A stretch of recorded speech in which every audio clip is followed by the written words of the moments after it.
I was auditioning for this movie, got this script. I was like, yeah, you can't be serious. I get to audition for this. Was for a movie by these guys, the Coen brothers. It's called Inside Llewyn Davis. And I read the script. It was about this musician who was trying to make it in Greenwich Village in the 60s, and it wasn't happening. And just life was just kicking him in the shin, over and over again. Nothing was going right for this guy. I was like, this is perfect for me. And they're like, no, that part's been cast. That's Oscar Isaac. And I was like, I don't even know who that is. Turns out, mega star. They were like, we have another part that we think you'd be great for, because you sing, right? I was like, yeah, for sure. They were like, and you can play the guitar? I was like, absolutely. This isn't the Coen brothers, this is casting.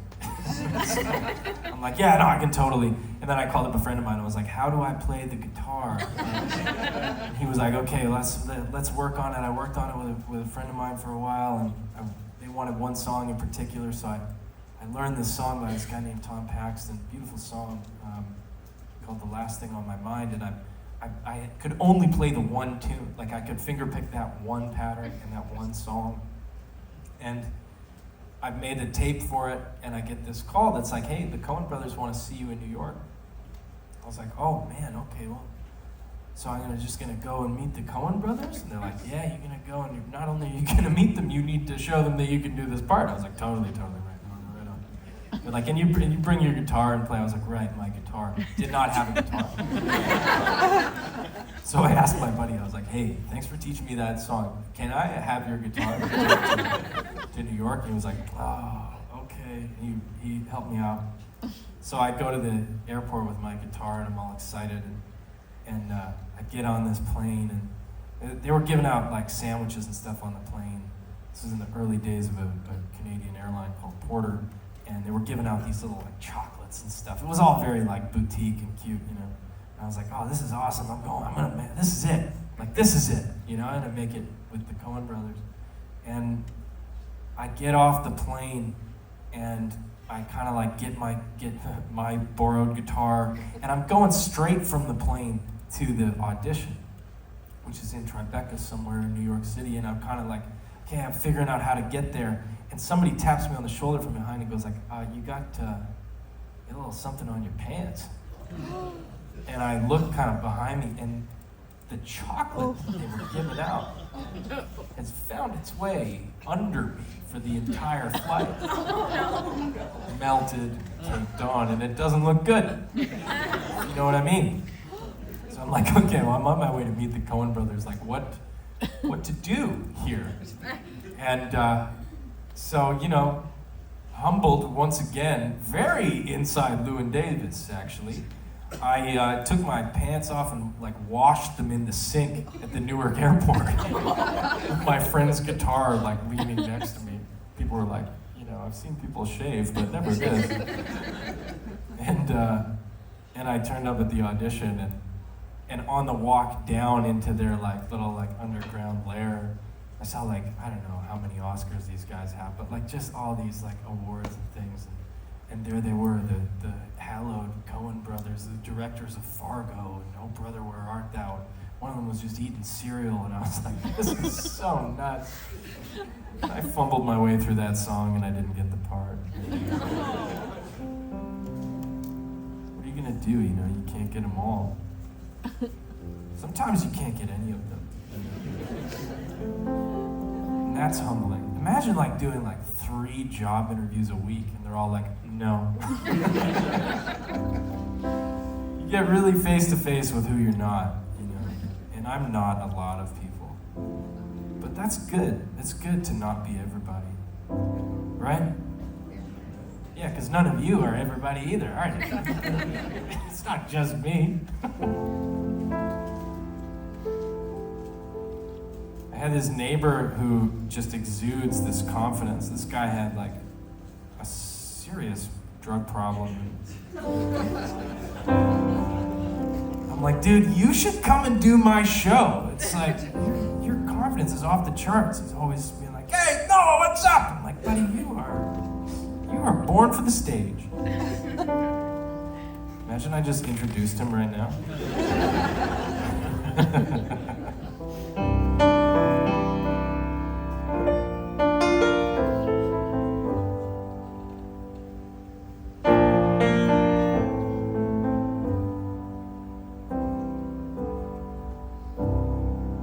I am, wasting my breath again,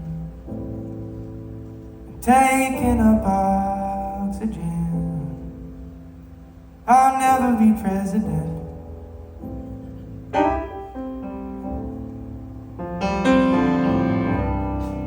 Here I am, throwing it out again. But there's nobody listening. This used to be interesting,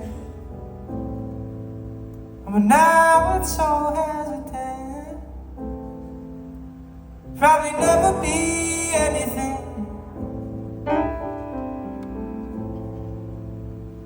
It feels like I'm walking in clear water. That's the name of this town.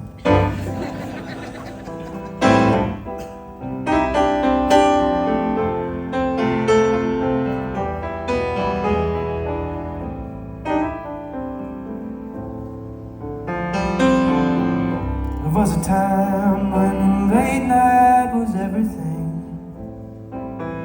all alone and imagining. The door was just opening.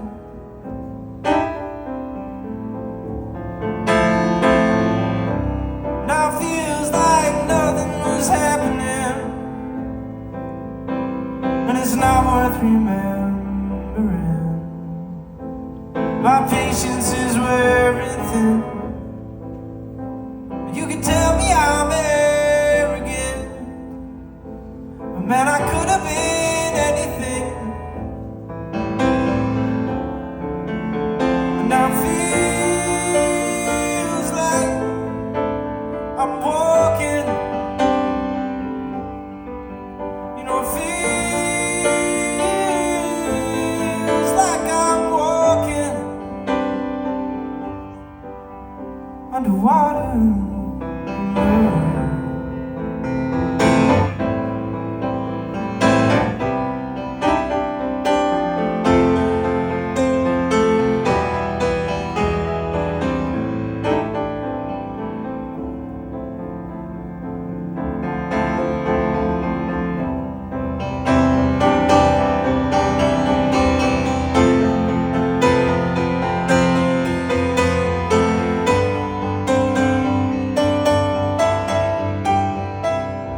They were white North American, prone to embarrassment. You're out of your element. That's from Big Lebowski, a Coen Brothers movie. You're out of your element. You're out of your element.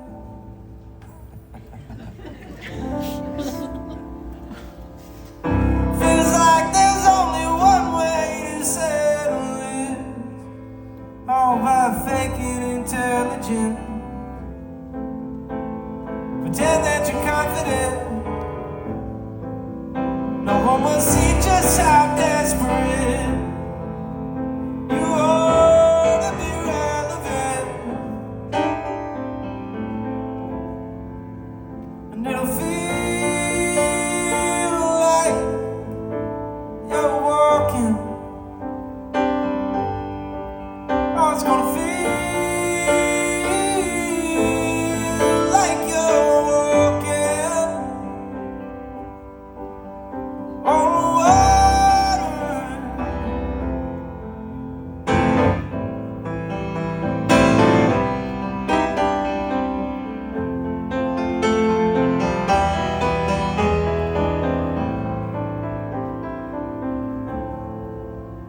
It's gonna feel